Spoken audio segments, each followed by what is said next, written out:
বন্ধুরা, অনুরাগের ছোঁয়া ধারাবাহিকের আজকের পর্বে দেখানো হয়েছে বড় মা সুদীপাকে উদ্দেশ্য করে কুন্তলাকে বলে, মা, আপনি বরং এই মেয়েটার হাতটাও দেখিয়ে দিন, আমিও দেখতে চাই ওর ভাগ্যে ঠিক কি আছে। কুন্তলা বলে, অবশ্যই অবশ্যই মা জননী, আমি দুই বউয়েরই হাত দেখিয়ে দেব। এরপরেই বড় মা সুদীপা পরমার বসার ব্যবস্থা করে। সুদীপা পরমা দুজনেই কুন্তলার সামনে বসে। কুন্তলা আগে সুদীপার হাত দেখতে চাইলেই বড় মা বলে, না মা, আগে বরং আপনি আমার বৌমা পরমার হাত দেখুন, কারণ ও এই বাড়ির বড় বউ। তখনই কুন্তলা বলে, হ্যাঁ অবশ্যই। এরপরই কুন্তলা পরমার বা হাত দেখে।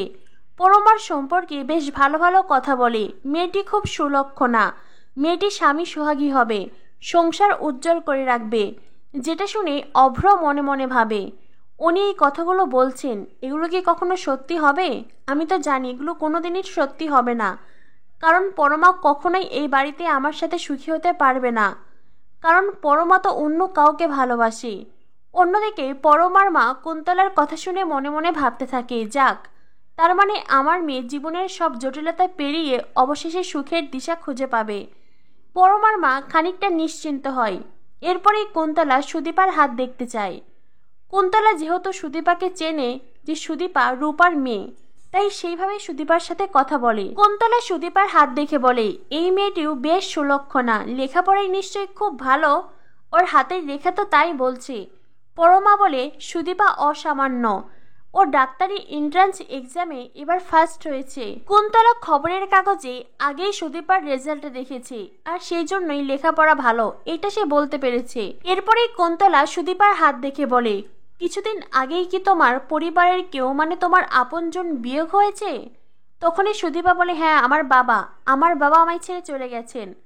তখনই কুন্তলা বলে, তোমার বাবা মানে তোমার সত্যিকারের বাবা, যিনি তোমাকে জন্ম দিয়েছেন তিনি, নাকি অন্য কেউ যাকে তুমি বাবা হিসেবে ডাকতে, হয়তো এমন কেউ? সুদীপা বলে, আপনি এসব কি কথা বলছেন? হ্যাঁ, যা তা কথা বলছেন। আমি অন্য কাউকে কেন বাবা বলে ডাকতে যাব?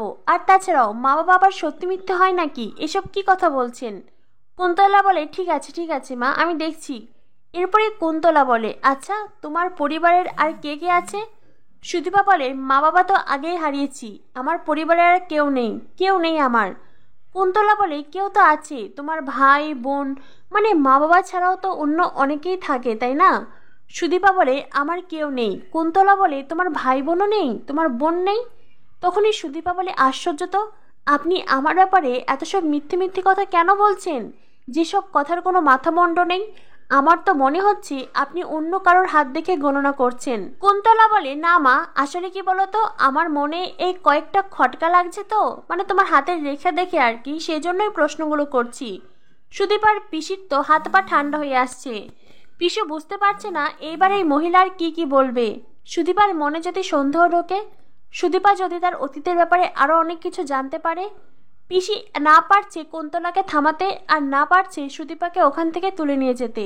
অন্যদিকে কুন্তলা সুদীপাকে বলে, আমার মনে হচ্ছে তোমার জীবনের, তোমার জন্মের কোনো রহস্য আছে, কোনো ইতিহাস আছে, যেটা তুমি জানো না।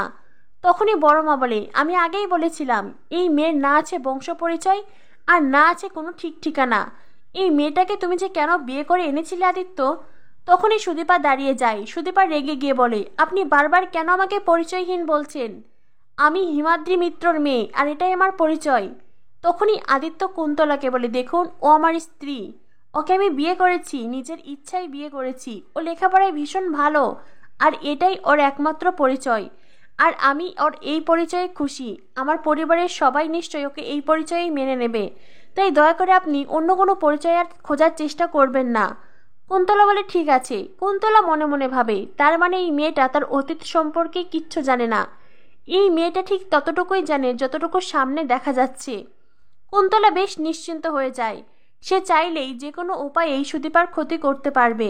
বড় মা কুন্তলাকে বলে, মা, আপনি আসুন, আপনি এসে ঠাকুরকে দর্শন করবেন। আর এই মেয়ে, তোমায় বলছি, তুমি পুজোর কোনো কাজে থাকবে না, কোনো কাজে নয়।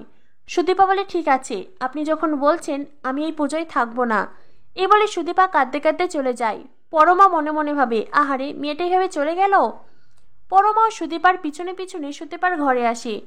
সুদীপা তার ঘরে এসে বাবার ছবি জড়িয়ে কাঁদছে। তখনই পরমা এসে তার পিছনে দাঁড়ায়, কিন্তু কি বলে তাকে সান্ত্বনা দেবে সে বুঝতে পারছে না। পরমা মনে মনে ভাবে, এই ঘরটাই আমার থাকার কথা ছিল, এই বিছানায় ঘরের প্রত্যেকটা জিনিস আমার হওয়ার কথা ছিল, সেটা ও আমার কাছ থেকে ছিনিয়ে নিয়েছে, কেড়ে নিয়েছে। তবুও কেন ওর প্রতি আমার রাগ হচ্ছে না? কেন ওকে কাঁদতে দেখে আমার অদ্ভুত এক মায়া হচ্ছে? কেন আমার বুকের ভেতরটা হু হু করে আসছে? মনে হচ্ছে আমি ওকে জন্ম জন্মান্তর ধরে চিনি, জানি ও আমার খুব আপন কেউ। কেন এমনটা মনে হয় আমার? তখনই পরমা সুদীপার কাঁধে হাত রাখতে চায়, আর সেই মুহূর্তেই সেখানে আসে আদিত্য। আদিত্যকে দেখে পরমা ওখান থেকে বেরিয়ে যায়, আর আদিত্যও বেরিয়ে যায়। পরমা আদিত্যকে বলে, আই এম সরি আদিত্য, আসলে কি বলতো, আমি ভেবেছি সুদীপার মন খারাপ, ও একলা আছে, সেই জন্যই এসেছিলাম। তা না হলে তোমাদের স্বামী স্ত্রীর মাঝে আমি কখনোই আসতে চাই না। পরমা তার কথা শেষ করে চলে যায়। আদিত্য কিছু বলতে চাইলেও পরমা সেই কথা শোনে না।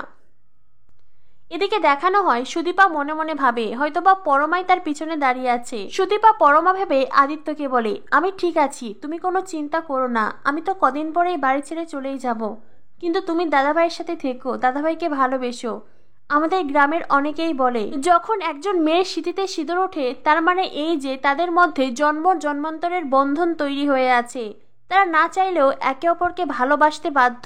আদিত্য কথাগুলো শুনে মনে মনে ভাবতে থাকে, তার মানে সুদীপা বিয়ে নিয়ে এত গভীর চিন্তা করে, অথচ আমি ওকে এমন একটা জীবন উপহার দিয়েছি যে জীবনে কোনো ভালোবাসা নেই। পরমা কোনো উত্তর দিচ্ছে না দেখেই সুদীপা পিছনে ফিরে দেখে আদিত্য দাঁড়িয়ে আছে। পরমা বলে, কি মিস্টার চৌধুরী, আপনি এখানে? আমি তো ভেবেছিলাম পরমা। সরি পরমা ভেবে কথাগুলো আমি আপনাকেই বলেছি, আসলে আমি পরমাকে বোঝাতে চাইছিলাম, এই জন্যই কথাগুলো বলেছি। তখনই আদিত্য বলে, সরি। সুদীপা বলে, কেন? তখন বড় মামাকে পুজোয় যেতে বারণ করলেন সেই জন্য? সকলের সামনে অপমান করেছে সেই জন্য? আদিত্য বলে, না, এই যে আপনি বিয়ে নিয়ে এত গভীর চিন্তা করেন, অথচ আমি আপনাকে এমন ভালোবাসাহীন একটি সম্পর্ক দিয়েছি। তখনই সুদীপা বলে, আপনি তো আগেই আমাকে সবটা জানিয়েছিলেন, তাই না? তাছাড়া আমি তো এই বাড়িতে বেশি দিন থাকবো না, আপনার জীবনেও থাকবো না, আমি তো কদিন পরে এখান থেকে চলে যাব। সুদীপা আদিত্যকে কথাগুলো বলছে বটে, তবে দুজনেই কষ্ট পাচ্ছে। তারা একে অপরকে ভালোবাসে না, তবুও তাদের মধ্যে কষ্ট অনুভব হচ্ছে। এদিকে দেখানো হয় বড়মা কুন্তলাকে বলে, আপনি এখানে এসেছিলেন, আমার যে কি যে ভালো লাগছে মা। তখনই কুন্তলা বলে, আমি আবারও আসবো। আচ্ছা, ওই মেয়েটাকে তো দেখছি না সুদীপা।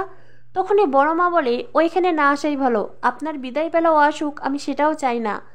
তখনই কুন্তলা বলে, আপনি কোনো চিন্তা করবেন না মা, আমি আপনার সংসারে কোনো অমঙ্গলের ছায়া পড়তে দেব না। আমি তো আছি, কোনো চিন্তা নেই আপনার, আমি আবারও আসবো। অদ্ভুত এক টান অনুভব করছি এখানে। তখনই বড়মা বলে, নিশ্চয়ই আসবেন, এটা তো আপনারই বাড়ি। কুন্তলা বড়মাকে বিদায় জানিয়ে ওখান থেকে যায়, আর যেতে যেতে ভাবে, একজনের সন্ধান তো পেলাম, আরেকজন কোথায়, আমাকে এটা জানতেই হবে। তখনই কুন্তলার সামনে এসে দাঁড়ায় পরমা। পরমা নমস্কার বলে ওখান থেকে চলে যায়, আর কুন্তলা পরমার দিকে অদ্ভুতভাবে তাকিয়ে থাকে। এরপর কুন্তলা ওখান থেকে চলে যায়। এরপর দেখানো হয় অষ্টমীর দিন সকালবেলা সুদীপার পিসি এসে সুদীপাকে বলে, দিদিমণি, তোমার এই গলার লকেটটা আমার কাছে দাও, ওটা আমি তুলে রাখবো, যত্ন করে রাখবো, তোমার গলায় থাকলে হয়তো বা হারিয়ে যাবে। সুদীপা কিছু বলতে চাইলেই তখন সেখানে আসে আদিত্যের মা। আদিত্যের মা সুদীপার জন্য একটি শাড়ি এনেছে। সুদীপা বলে, মা, এসবের কোনো প্রয়োজন নেই। আদিত্যের মা বলে, আমি জানি এই বাড়িতে তোমাকে নতুন শাড়ি দেওয়ার কেউ নেই, পরমাকে অনেকেই দেবে, কিন্তু তোমায় দেওয়ার মতন কেউ নেই, তাই আমি এই শাড়িটা এনেছি, এই শাড়ি পরেই তুমি পুজো মণ্ডপে যাবে। সুদীপা বলে, আমাকে তো বড় মা পুজোয় যেতে বারণ করেছেন। আদিত্যের মা বলে, তোমায় পুজোর কাজে হাত দিতে বারণ করেছে, কিন্তু পুজোয় যেতে তো আর বারণ করেনি, তুমি পুজোয় যাবে, আমি তো তোমার মা, আমি চাইছি। সুদীপার গায়ের ওপরে শাড়ি ফেলে আদিত্যের মা। শাড়িতে সুদীপাকে অপূর্ব সুন্দর দেখাচ্ছে, আর সে বলে, উফ বৌদি, তোমাকে অসম্ভব সুন্দর দেখাচ্ছে, অসাধারণ। আর তখনই সেখানে আসে আদিত্য। আদিত্য সুদীপার দিক থেকে চোখ ফেরাতে পারছে না। আদিত্য সুদীপাকে পাশাপাশি দেখিয়ে সেলফি নেয় অভি। অন্যদিকে আরশি বলে, মনে হচ্ছে মেড ফর ইচ আদার, আর এইসব কথা শুনতে থাকে পরমা। আদিত্য সুদীপাকে পাশাপাশি দেখে, অনির্বাণ তাদের ছবি তুলছে, আর একে অন্যের কাঁধে তারা হাত রেখেছে, আর এটা দেখে পরমার বুক যেন ভেঙে যাচ্ছে। পরমা এক ছুটে নিজের ঘরে যায়, আর বসে বসে কাঁদতে থাকে। অন্যদিকে পরমাকে এইভাবে যেতে দেখে আদিত্যের মনে কষ্ট অনুভব হয়। সুদীপা মনে মনে ভাবতে থাকে, আমি জানি মিস্টার চৌধুরী, আপনি ভেতরে ভেতরে খুব কষ্ট পাচ্ছেন, আপনাদের কষ্ট আমি বুঝতে পারছি, কিন্তু কি করার বলুন তো, পরিস্থিতি এমন হয় যে আমার আর কোনো উপায় থাকে না। আদিত্যরা ওখান থেকে চলে যায়। সুদীপা তার পিসিকে লকেট খুলে দেয়। সুদীপার পিসি তখন মনে মনে ভাবতে থাকে, দিদিমণি, আমি তোমার অতীত আর কখনোই তোমার জীবনে ফিরে আসতে দেব না। তুমি তোমার বর্তমানকে নিয়ে ভালো থাকবে, সামনে এগিয়ে যাবে। তো বন্ধুরা, কি হতে চলেছে অনুরাগের ছোঁয়া ধারাবাহিকে? অনুরাগের ছোঁয়া ধারাবাহিকের পরবর্তী আপডেট পেতে আমাদের সাথেই থেকো। ধন্যবাদ সবাইকে।